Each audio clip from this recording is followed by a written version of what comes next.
আগামী ২৬ ডিসেম্বর শুরু হচ্ছে বাংলাদেশ প্রিমিয়ার লিগ বিপিএল ২০২৬। তো বন্ধুরা, বাংলাদেশ প্রিমিয়ার লিগে মোট ৬টি দল অংশগ্রহণ করছেন।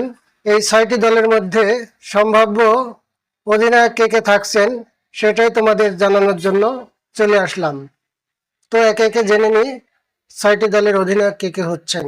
রাজশাহী ওয়ারিয়র্স, নাজমুল হোসেন শান্ত রাজশাহী ওয়ারিয়র্সের অধিনায়ক হিসাবে দায়িত্ব পালন করবেন। ২ নম্বরে রয়েছেন নোয়াখালী এক্সপ্রেস। নোয়াখালী এক্সপ্রেসের অধিনায়কের দায়িত্ব পালন করবেন সৌম্য সরকার। এটা এখনো চূড়ান্ত হয়নি, সম্ভাব্য, তবে ধারণা করা হচ্ছে সৌম্য সরকারই নোয়াখালী এক্সপ্রেসের অধিনায়কের দায়িত্ব পালন করবেন।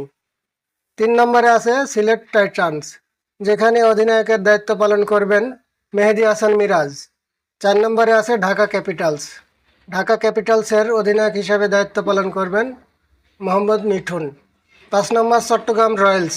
চট্টগ্রাম রয়্যালসে অধিনায়ক হিসেবে দায়িত্ব পালন করবেন, এটা সম্ভাব্য, শেখ মেহেদী এবং শোভাগত হোম।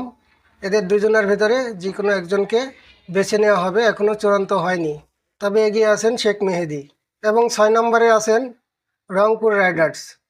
রংপুর রাইডার্সের নিয়মিত অধিনায়ক নুরুল হাসান সোহানী রংপুরের অধিনায়কের দায়িত্ব পালন করবেন। তো বন্ধুরা, ২০২৬ বিপিএলের কোন অধিনায়কের নেতৃত্ব ভালো লাগবে আমার ভিডিওর কমেন্ট বক্সে জানাও। আর আমার ভিডিওটি যদি তোমাদের ভালো লাগে বন্ধু, আমার চ্যানেলটি সাবস্ক্রাইব করো, ফেসবুক টিকটক হলে ফলো দাও। তোমরা সবাই ভালো থাকো বন্ধু।